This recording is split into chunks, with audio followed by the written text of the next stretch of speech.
why she lost interest, 3 mistakes destroying your attraction, and how to fix them before it's too late.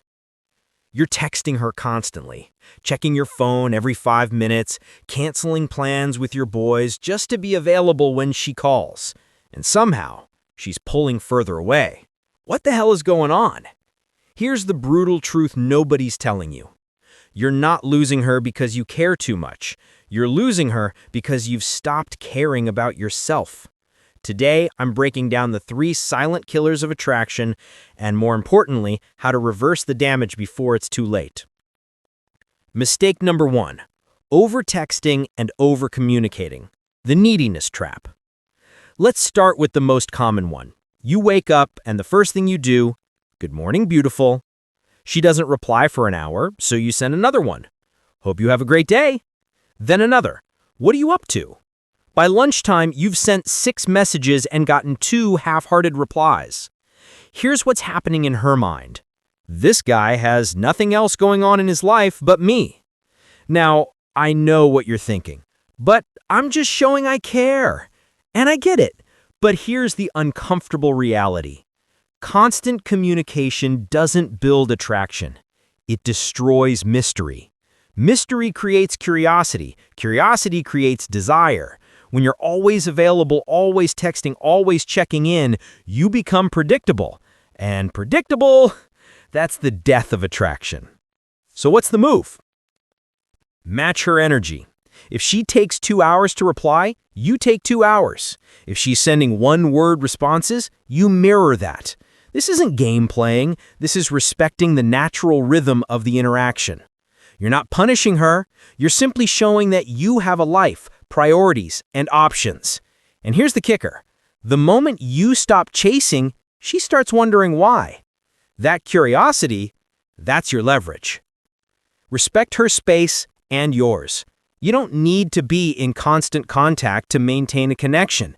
In fact, the absence makes the presence more valuable. When you do reach out, it means something. When you do spend time together, it's intentional. That's the energy that keeps her invested. Mistake number 2. Losing sight of your own goals.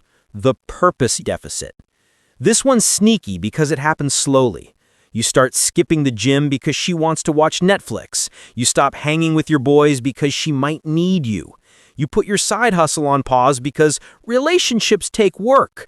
And before you know it, you're not the man she fell for. You're a shell of him. Ask yourself this. What's one goal I've been neglecting because I've been too focused on this relationship? Maybe it's your fitness. Maybe it's that side hustle you've been sitting on. Maybe it's learning a new skill, building a network, or just leveling up financially. Whatever it is, here's what you need to understand. Women don't fall in love with potential. They fall in love with momentum. They're attracted to men who are going somewhere, who have a vision, who are obsessed with becoming better. When you redirect your energy back into your goals, 2 things happen. 1, you become more attractive because you're no longer needy. You're needed by your own ambitions. And 2, she sees that you're not sitting around waiting for her validation. You're building something bigger than her. And ironically, that makes her want to be part of it. So, here's your action step. Pick 1 goal, just 1, and commit to making measurable progress on it this week. Hit the gym 5 times. Finish that project. Read that book. Show yourself and her that you're about something. Mistake number 3. Having weak boundaries. The respect deficit. Now, this is the one that separates boys from men. A woman will only respect you as much as you respect yourself. If you're constantly bending over backward to accommodate her, even when she's being inconsiderate, disrespectful, or flaky, you're training her to treat you like a doormat. Let's say she cancels plans last minute for the 3rd time. Most guys, they'll say, "Oh, no worries, we can reschedule." Completely accommodating, 0 pushback. And what does that communicate? Your time has no value. Here's how a high-value man handles it. Look, I value my time, and it's important that we respect each other's schedules. If something comes up, I totally understand, but I need consistency. If this happens again, I'm going to assume you're not serious about making this work, and I'll move accordingly. Clear, firm, non-reactive. You're not being an asshole, you're being a man who knows his worth. And here's the uncomfortable part. If she doesn't respect that boundary, you have to be willing to walk away.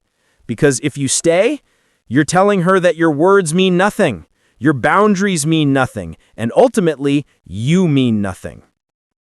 Now, I'm not saying blow up the relationship over every little thing, but I am saying this. The standard you walk past is the standard you accept. If you don't enforce your boundaries, don't be surprised when they get trampled. So there you have it. Stop over-texting, refocus on your goals, set boundaries, and enforce them. These aren't just tips, they're fundamentals of masculine energy. And when you get these right, you'll notice something shift. She'll start chasing. She'll start wondering. She'll start respecting you again. Now here's my question for you. Which of these 3 mistakes have you been making, and what's one thing you're going to change this week? Drop it in the comments. Let's talk about it.